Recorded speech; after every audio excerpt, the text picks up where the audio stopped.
Welcome back. This is episode 41 of the Med Edit podcast, where we bring you evidence-based conversations with leading medical experts. And the only podcast where two board-certified physicians tackle your most requested topics by talking directly to the specialists who know them best. With Father's Day just a few weeks behind us, today's episode is focused on something we all need to be talking about more, and that's men's health. Specifically, we're diving into two of the most common and often misunderstood male cancers. We're talking about prostate cancer and testicular cancer. And with the recent news of President Joe Biden's prostate cancer diagnosis, this conversation feels very timely. These are conditions that impact not just individuals, but entire families, and early detection can really save lives. That is why we are honored to be joined by Dr. Pranav Sharma, a board-certified urologist and men's health expert, to help us break it all down. From screening recommendations to treatment advances and common myths, Dr. Sharma has the answers. We are your hosts, Dr. Cari Sorrell and Dr. Jessica Gray. Welcome to the Med Edit podcast. Toss endless online searching to the curb. Let us edit out the noise and bring you medicine without misinformation. Welcome to the Med Edit podcast. Dr. Sharma, thank you so much for joining us today. Before we get into all the details, let's give our audience a quick introduction.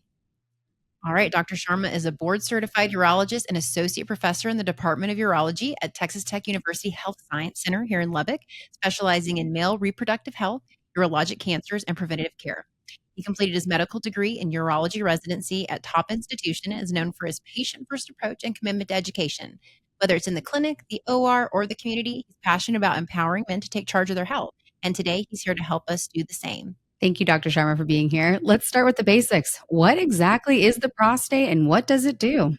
Well, the prostate, it's a walnut-shaped organ that sits under the bladder, and its primary purpose is for fertility. It provides both nutrients and protection for the sperm for fertility purposes and procreation.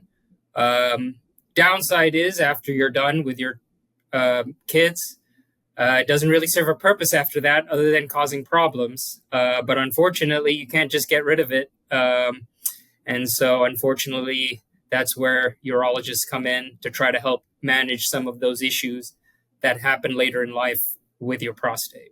Yeah, like you said, it just causes problems after a while. I like that's the best way I've ever heard anybody describe the prostate in my entire medical career. I mean, the uterus is kind of the same, let's be honest. After a while, it just causes problems. But it does keep us in business. So we go. like the prostate. Right.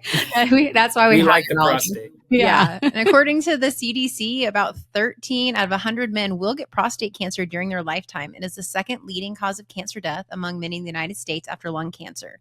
In your professional experience, how common is prostate cancer and what are the main risk factors? So prostate cancer is the most common cancer diagnosed in men. It's also the second leading cause of cancer death in men. And it is the most common cancer that we deal with as urologists. Mm-hmm. Significant risk factors are family history is probably number one. So we are learning more and more about this and learning that there are underlying genetic mutations similar to breast and ovarian cancer that predispose men to prostate cancer.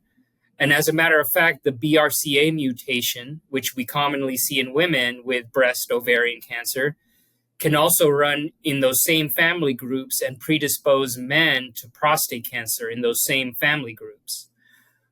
So men that have both prostate cancer, breast cancer, ovarian cancer in both male and female first generation family members are at higher risk for development of prostate cancer. Second is, which we see in our veteran population, exposure to things in the military. Agent Orange, for example, has been shown to be associated with prostate cancer. And then African-American race is also another predisposition for prostate cancer. So these kind of populations typically need to be screened sooner and a little bit more aggressively.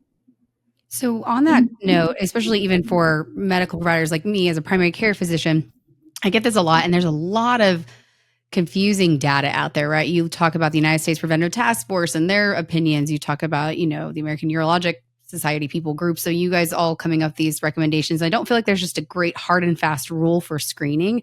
And so I wanted to kind of touch base on what your opinion is for that. So let's say you're somebody of average age, and no risk factors, no family history. So when should they be screened?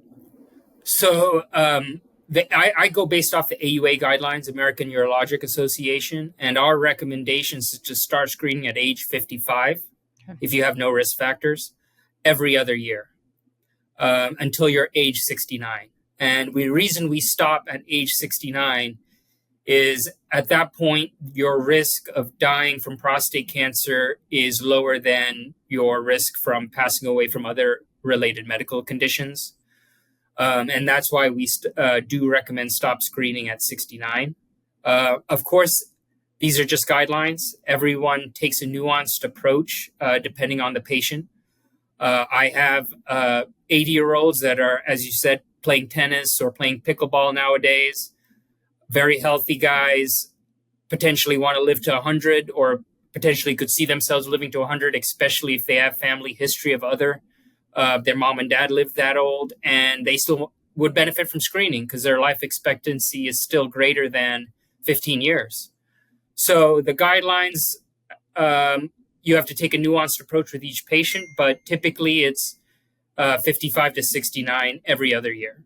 I think that's extremely helpful just because we hear so many varying opinions on that. And I actually had a patient come into clinic this week talking because, former President Biden recently diagnosed with prostate cancer. It got him thinking, and he is 79, but he is, like you said, he's very active. He's writing, multiple novels at the moment. He is, a fantastic, really interesting individual. And so we're trying to talk about his risk. And so he's like, do I need to be checking this? I know we stopped at 69.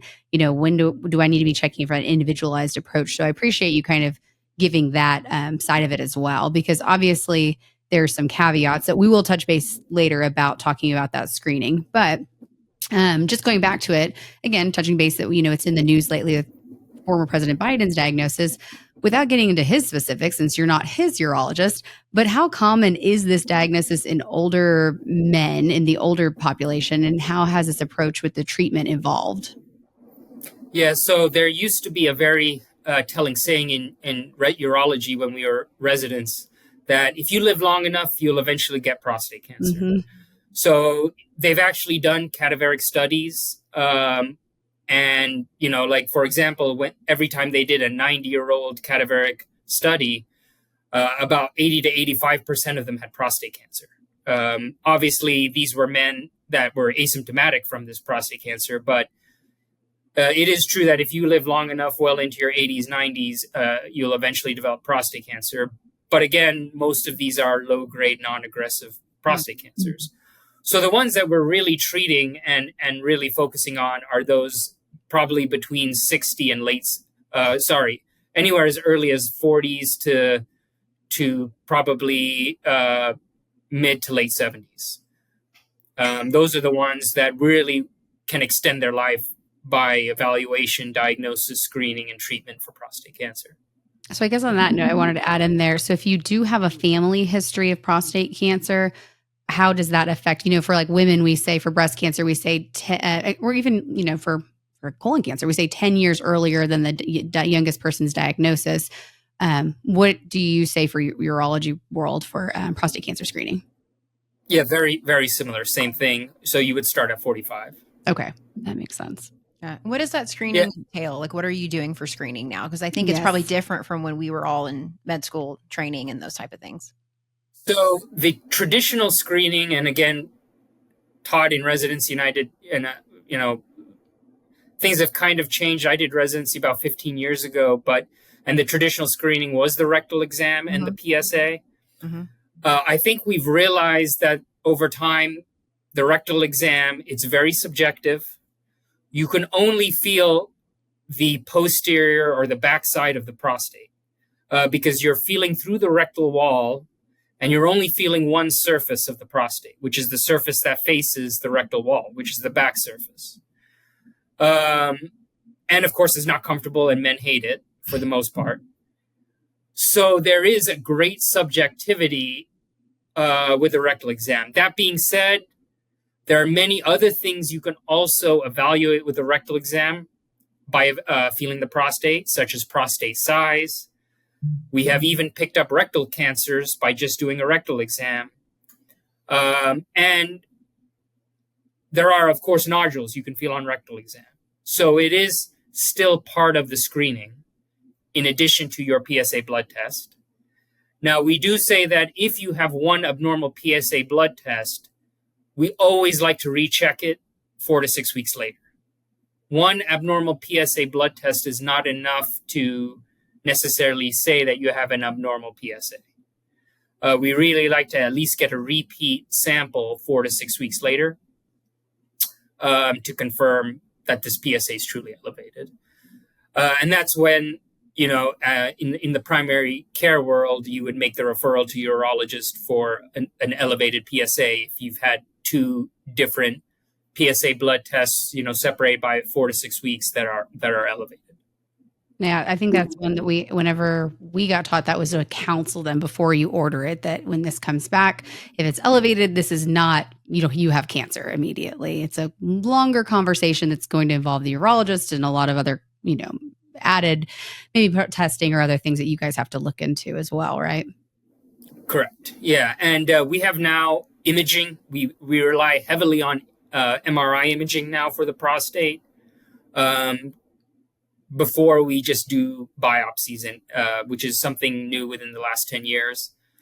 Before we had MRI, we would do a lot of random prostate biopsies in the office, which were uncomfortable and men hated it and would sometimes lead to urinary infections because you're passing a biopsy gun through the rectal wall into the prostate. So you could potentially seed colonic bacteria into the prostate, which will lead to a UTI. Things have changed now. We use MRI imaging. We do the biopsies with what we call a fusion technique, where we can actually overlay the MRI onto an ultrasound to get targeted biopsies of abnormal sites on the MRI. And they're typically done under sedation, similar to a colonoscopy for patient comfort.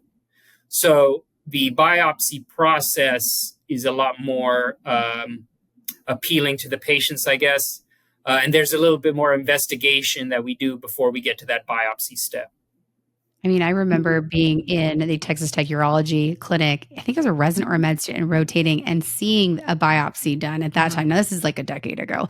And seeing a biopsy done and seeing somebody a man be so uncomfortable by that. I can get why they're so afraid of even starting the screening process. We have a lot of patients who avoid colonoscopies. Cari knows all about this, right? They completely avoid colonoscopies as they don't want to just have this process or even think about it.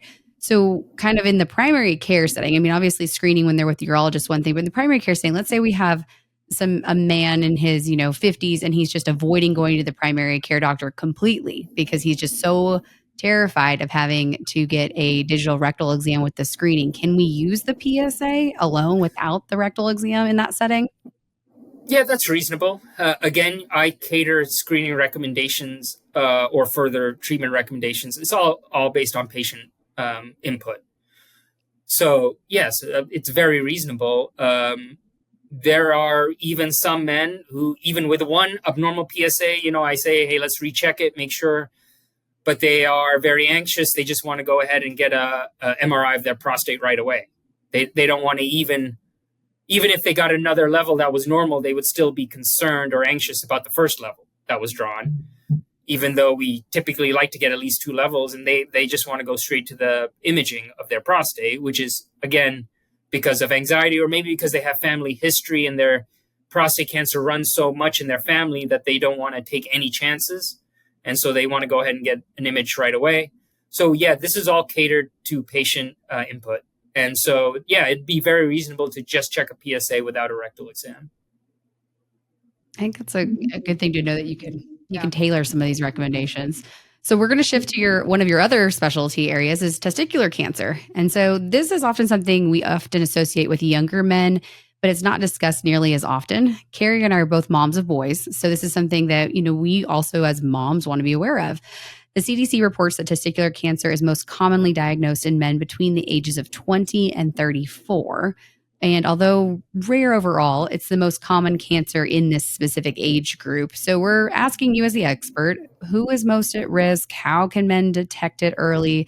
What should they be looking for? Are they supposed to be doing self-exams? Just how do we prevent or, look at screening for testicular cancer? The typical age range, as you mentioned, is 20s to 40s. The major risk factors is if you've had a history in your of undescended testicle that you either had fixed or didn't have fixed. But even if you've had it fixed as a child, it's still that testicle has a significantly higher risk of developing testicular cancer. We see it more commonly in Caucasian men compared to African Americans or Asian men. And the other major risk factor is family history, similar to prostate cancer. Family history of testicular cancer is another risk factor. Unlike prostate cancer, the screening test is actually just, as you mentioned, a self-exam once a month. Doesn't require a doctor's visit. It's literally just checking yourself once a month. I'm sure men love that screening test a lot better than the prostate screening test. I'm sure. Gives them an excuse to feel themselves every month. Yeah. So like, I have to. It's for science. It's for science. Some of them do it every day, so it's even better. That also has a downside because a lot of men come see us saying, "Oh, I feel this, I feel that," and there's a lot of false positives, as you're probably aware. So we always get an ultrasound to make sure there's truly testicular mass. There's a lot of other lumps, nodules on the testicle that you can feel. The epididymis, which is kind of the C-shaped structure that sits behind the testicle. It's where the sperm mature. You can feel cysts on the testicle or the epididymis. You could feel lipomas. You could feel cysts that sit right under the skins. You can feel even little hydrocele, which are just fluid collections around the testicles. So even though testicular self-exams once a month, we still have to confirm that with an ultrasound to make sure that we're really looking at a mass within the testicle tissue itself.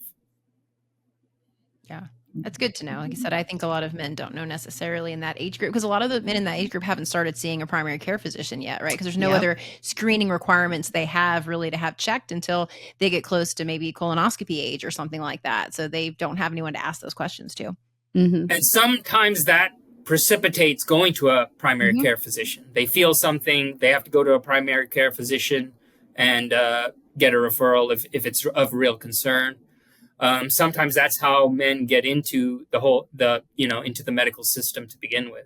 Oh yeah, I mean, I've had plenty of men come in with various things, and majority I think I've only had one in the past 8 years of being an attending that was actually a testicular mass itself, but the rest of them were epididymitis and all sorts of varicocele and all sorts of other stuff. So I think it's important that not to freak out when you do these exams, but then to seek advice from a healthcare professional so that we can actually get that ultrasound. Yeah, and again, there's most testicular cancer is pretty rare, not nearly as common as prostate cancer. Of course, there are high-profile cases like Lance Armstrong and I don't know if you, I guess in social media, the Dr. Glaucomflecken or whatever his name is. He actually had bilateral testicular cancer. We're definitely going to tag him to this one. So that's super rare. Unlucky dude. Yeah, for sure. But it is overall pretty rare. It's probably the fourth or fifth urologic cancer that we see compared to other ones like bladder, kidney, prostate, which are much more common. Yeah, as a gastroenterologist, I get mistaken for a urologist really often. Yeah, they do. They always want to say. They always show up and ask me want to check things like their prostate, and I'm like, that's not what I do. And they'll be like, you're going to do that, right? And I'm like, I can look, I guess, but I'm still going to have to send you somebody else to look at it. But that's okay. I don't mind. I'm just saying it's kind of funny. I think they get confused on who does what sometimes. No, I definitely think that someone will refuse to do one screening because they think that was included with their colonoscopy. Yes. They're like, well, I already got that done with my colonoscopy. Like, those are separate organs. Exactly. So the education is really important for our men. Yeah, absolutely. And one of the interesting studies, I know you kind of you touched on this a little bit earlier about some of the link between potentially PFAS exposure, which I'm not going to try to sound out for everybody. It's chemical. It's a forever chemical is what they call it. And increased risk of testicular cancer, which we've seen somewhat in those high risk occupations, such as maybe firefighters with some of the firefighting foam they use, or military personnel with, again, some either chemical exposure or some of the, ship lining things and stuff that they do. What have you seen as far as for in the urology world about the studies between these forever chemicals, PFAS, and testicular cancer? I think it's hard to say with these large population studies because the follow-up on those those patients with exposures is so poor. A lot of them get lost to follow-up, and a lot of it is just association, but you don't know if it's causation. Sure. So there's a lot of association of testicular cancer to those kind of forever chemicals, but that's hard to scientifically say then that's the cause. You really need to kind of get a huge set of people with that exposure and follow them long term over 5-10 years to determine their testicular cancer risk compared to the general population. Now, you said that the Agent Orange, though, with your veterans, now does that one have a more direct link, you're saying? Correct. Mm-hmm. And that's over 40 years of VA studies. Yeah. This could come out more later. Yeah, exactly. So the VA is great for those kind of studies because those veterans stay in the system, for almost their entire lives. And so they have good longitudinal studies of those veterans from the time that they were, in basic training all the way until, they pass away. And so that's where a lot of those longitudinal studies come from. And so the Agent Orange is one that's been developed over 40 years. That's so interesting. Yeah. Something we probably just need more information on over time, most likely. Yeah.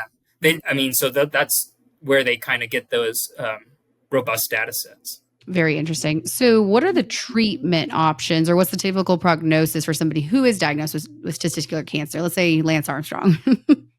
So luckily, most testicular cancers present as stage 1 disease or confined to the testicle. And so usually the initial treatment is obviously removal of the testicle. A lot of men get nervous about that.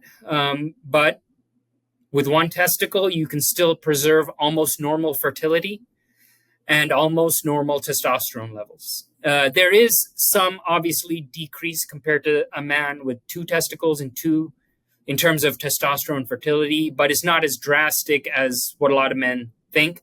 A lot of men think that their fertility is cut in half or their testosterone levels will be cut in half because they're losing one testicle, but it's actually only 5 or 10% lower.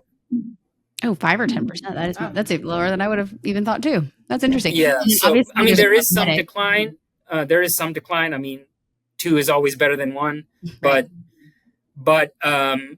it's not as drastic as what most men think.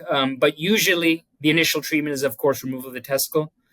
Now, of course, in the Lance Armstrong case, he had metastatic cancer, stage 4 cancer, or, to the lungs and even into the brain. And so the mainstay of treatment, once it spreads outside the testicle, is chemotherapy, typically platinum-based chemotherapy, which it was developed in Indiana in the 80s and has dramatically improved the survival of testicular cancer. Prior to development, a lot of men died from testicular cancer, metastatic testicular cancer, but after they developed platinum-based chemotherapy, the survival rate is 95%, even in metastatic patients. And so that is the mainstay for treatment of metastatic or once it's spread outside the testicle, testicular cancer. I love it. So one thing I think that sometimes men will talk about if they had to have their testicle removed, I just remember this from the urology clinic rotations and stuff, is that you guys have cosmetic things you can help them with to, I guess prosthesis, is that what you would say for them? Yes. So you can actually, not at the time of testicle removal, but once their cancer treatment is basically wrapped up and they're kind of in the cancer survivorship mode, we have prosthetics. They almost look like little silicone balls. I know it sounds crude, but like basically a mini boob implant. that you can put in the scrotum. And if they really care about symmetry, it is an option they can put next to the testicle. Most men, though, it's surprising, most men don't care. Interesting. I have had very few come back and say, hey, I'm really bothered by this. And I think the ones that do that is if the partner has input on it. And so it's pretty uncommon, actually, to do a testicular prosthetic because it's, even with the empty scrotum, it kind of looks normal when you just look at it. And you can't even tell unless you're like really digging in there and feeling. And you're like, oh, where's your other nut? Where'd it go? But most men don't opt for the prosthetic, but it is available. And we size it. We actually have we call it an orchiometer, where we can measure your remaining testicle, and there's various sizes to make it symmetric on the other side. I just remember the urology clinic was so interesting. You guys have all the interesting stuff. I did urology clinic too as a med student and resident as well. I don't know why. You had to pick a surgical specialty clinic, and that's the one I picked. Yeah, as well, I always thought it was so interesting. It's a cool place. The first testicular implant I actually saw was on TV. I don't know if anyone, I'm probably saying how old I am. If anyone remembers when Sex and the City actually first aired, not like now. Oh, wow. And her partner, Miranda's partner, had testicular cancer and had surgery removed and had an implant. And they had a whole thing about like him walking around with this implant that they were going to put in. It looked like a little hard-boiled egg, basically. And I think it was in like high school or college or something. And I was just like, wow, like on TV, like, great. I mean, it gets the conversation going. Yeah, absolutely. That's the most great. important But that was part. before med school. It was before any of that. It was like Sex in the City, testicular cancer. So. Yeah, well, yeah, it's we have all sorts of fun toys around here. Absolutely. You got to have a good sense of humor, just like with gastroenterology. Yeah, you do. So all very helpful information. We are going to transition to our next segment, but before we do, Dr. Sharma, any like one-liner that you have for any of our listeners about men or their partners about routine screening for prostate or testicular cancer that may put their mind at ease? Yeah, I do think prostate cancer screening is important. As you've seen with Joe Biden, even people who have the best medical care known, in this world, can be affected by prostate cancer. I think the U.S. task force really did a disservice with their counseling thing. I think it was based on flawed data. It's my personal opinion. I do think we do need, everyone does need routine screening for prostate cancer. It's the second most common, deadliest cancer in men for a reason. It's also most common cancer in men.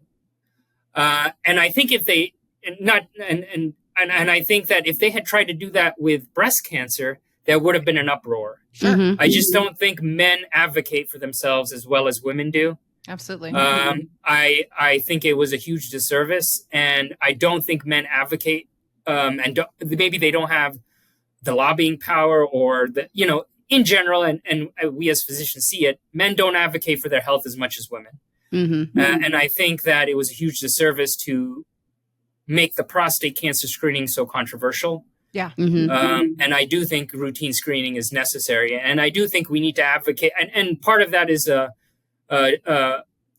of that was a mistake from the urology group, from us, of not pushing that agenda stronger and advocating for our male patients. Because as you're probably aware, if they tried to do that with breast cancer, it would have never happened. There would have been too many women in Washington, D.C., putting a kibosh on that. So I do think prostate cancer is important. Obviously, now it's more in the limelight with Joe Biden, but I do think it needs to be part of the screening process, part of our annual screening process. I think that's great. I think even for primary care providers, they came out with the different guidelines, and then we're all like, oh, okay, so you're left kind of in the middle, and you're like, oh, okay, what we do. So really appreciate getting your insight on that. So with switching gears, we are going to play one of our favorite segments, a little game that we always play sometimes at the end, called Miss or Fact. Basically, what we're going to do is we're going to read you a few statements that have been floating around on social media, which I love pulling these out because there's just so many interesting ones out there. Some things we maybe just heard in clinic. And then you get to tell us, is this a truly medical fact, or is this just more misinformation on the internet? So you ready? All right, let's go. All right. Number 1, wearing tight underwear increases the risk of testicular cancer. So that is false. All it increases the risk for is having chronic ball pain all the time. Yeah. It does not increase your risk for testicular cancer. So you can loosen those shorts. Yes. Boys, loosen those shorts. Don't wear them too tight. They've gotten, Does not increase your risk for they've gotten testicular tight and cancer. short again. That's like in It style now. changes all the Again. I'm time. like, I know. let's go back to the Adam Sandler basketball short, you know? Yeah. Okay, number 2, carrying a cell phone in your front pocket increases the risk of testicular cancer. I've actually heard this from family members say this about other people and be like, oh, make sure he doesn't carry his cell phone in that front pocket. Interesting. So yeah, again, false. Unless Apple is hiding something that I don't know about, which maybe they are. Maybe. Yeah. But no, there's no evidence that your phone in your pocket increases the risk of testicular cancer. So I guess if that was true, then we are all, talking on our phones. Would we all get brain cancer? I don't know. Right, exactly. And I think I've heard that one too. We could talk to a different neurologist about that too. I've heard that too. Like, you need to have Bluetooth headphones now because you don't want to have your phone too close to your head. I mean, or don't sleep with your phone close to your bedside. You should move it. And these are the same people who maybe are avoiding getting their colon cancer screenings. Yeah. But you're right. I think the incidence would be a lot higher if that was truly a cause and effect 1-to-1, because then everybody's always on their phone. So, Yeah. Alrighty. Number 3, prostate cancer always presents with symptoms. So again, false. This is why screening is important. Prostate cancer most commonly actually doesn't present with symptoms and is only detected with PSA blood tests. And unfortunately, the ones that do present with symptoms are typically the advanced prostate cancers that unfortunately a lot of the times present with metastatic or stage 4 disease, or even what we call stage 3 disease, where it's invading into the urethra or the rectum or the bladder. So that's why prostate screening is so important to detect, because as we all know, with any cancer, early detection is the key to early treatment, which leads to long-term survival. Detecting these cancers early is always better than late. So do not wait for symptoms. It may be a much more advanced disease at that point. Absolutely. So number 4, prostate cancer is always fatal. Again, false. We talked about this kind of briefly with the cadaveric studies. If you live long enough, you'll get prostate cancer, but you won't die from prostate cancer. Obviously, every prostate cancer depends on the aggressiveness, depends on the pathology. There are a vast array of prostate cancers, anywhere from tortoises up to hares. But the good news is majority of prostate cancer is slow growing. Some of them can be very safely watched. Some of them you die with rather than die from. And there is a large slew of prostate cancer that can be put on active surveillance without treatment. And of course, we don't screen after age 70 because your likelihood of passing away from prostate cancer after that age is pretty much negligible. Yeah. And our last one for today doesn't quite necessarily tie in directly to testicular or prostate cancer, but still in the realm of a question a lot of our male listeners like to know, is that all men need to have their testosterone levels checked regularly and start on testosterone supplementation early. So there are obviously typical symptoms of low testosterone. We do not recommend just annual screening of testosterone like you would your CBC or your renal function or your blood sugar. It's prompted typically by symptoms of low testosterone. So those are commonly a lack in sexual drive, low libido, loss of energy, chronic fatigue during the day, loss of muscle mass, erectile dysfunction, or just a feeling of not having a good, not having a good sexual life with their partner. So usually these kind of symptoms prompts patients to get, or should prompt patients to get their testosterone checked. I do agree in checking testosterone levels in patients, symptomatic men at any age group. Okay. You don't have to wait until they're 60 or 70 to check their testosterone levels. There is actually very good data to suggest that as a general population in the US, male testosterone levels are going down, just on average. I think it's related to diet, potentially stuff that's in our foods, preservatives. I think it's related to the much higher incidence of metabolic syndrome.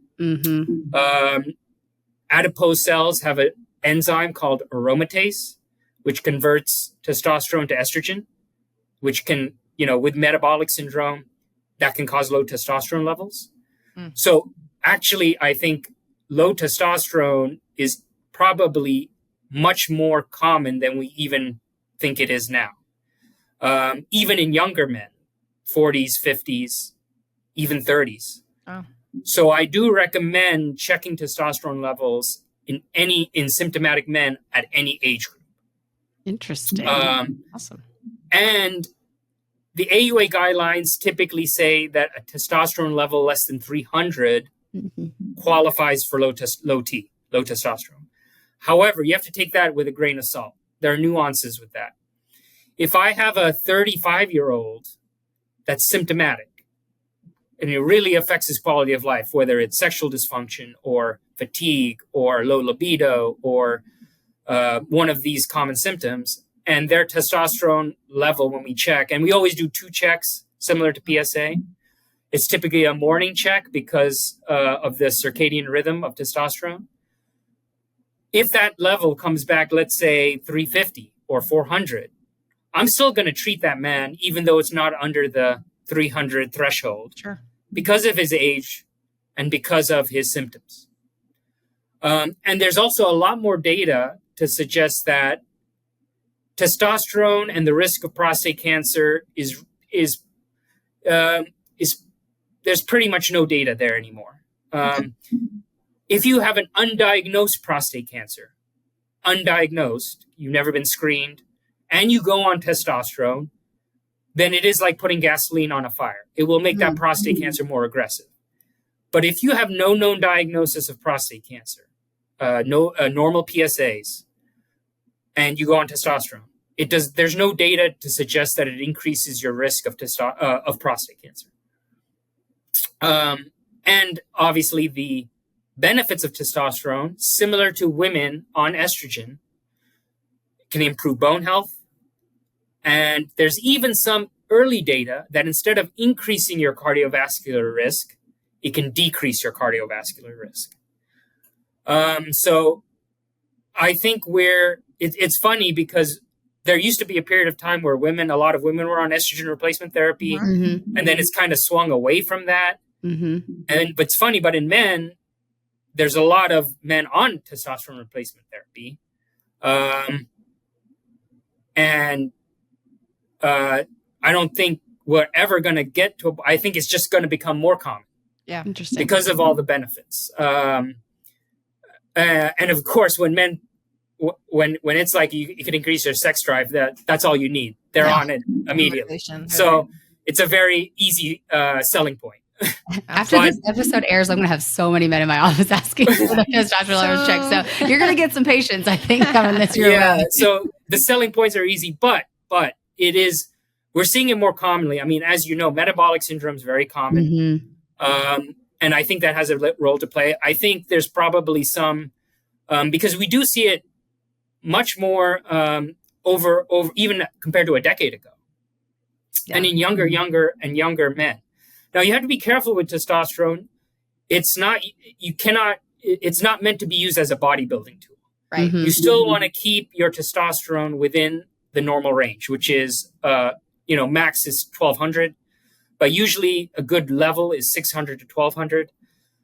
There's a lot of men's health clinics out there all over the town, all over Lubbock, where they put in a bunch of pellets, for example, which can be given testosterone, and their levels go up to 2000. And that's not really appropriate either, because you really want, when your testosterone gets too high, that can have bad side effects. Mm-hmm.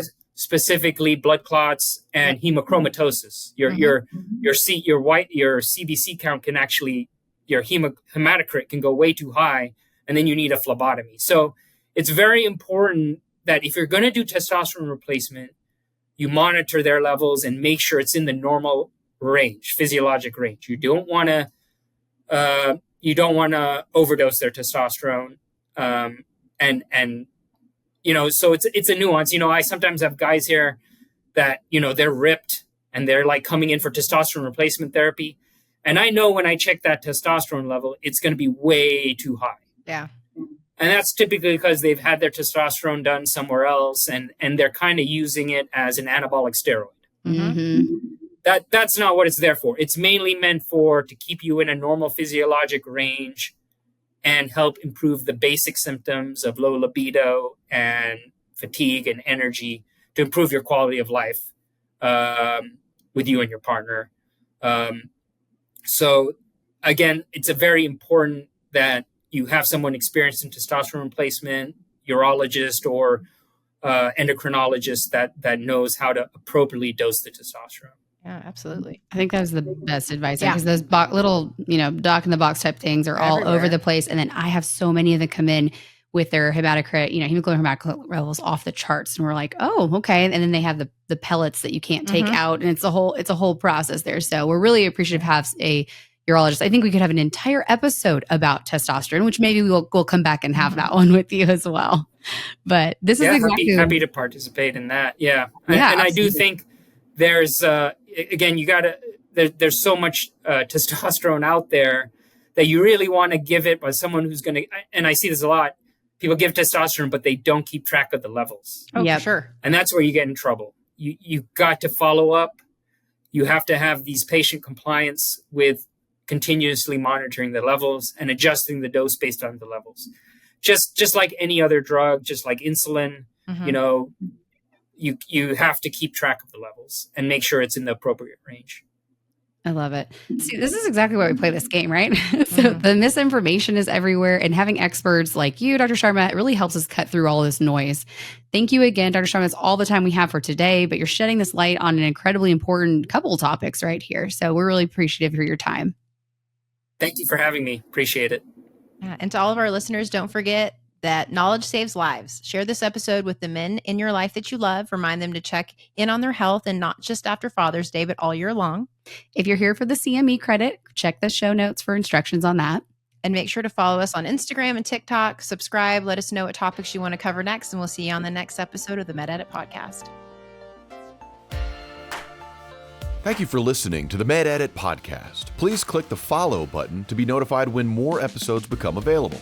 For more information about this episode and to find out how you can reach Dr. Cari Sorrell and Dr. Jessica Gray, please visit today's show notes. Be sure to follow us on our socials, Facebook, Instagram, and TikTok to stay up to date on all things the MedEdit podcast. The information and content has been made available for informational and educational purposes only and does not constitute a physician-patient relationship. If you need medical advice or help, please contact your personal physician. The views and opinions of the guests do not necessarily reflect the views of Dr. Jessica Gray or Dr. Cari Sorrell. This podcast should not be considered an alternative to medical advice or diagnosis or confirmation of an illness or disease. Please seek help from your personal care practitioner. Thank you for listening, and tune in next time.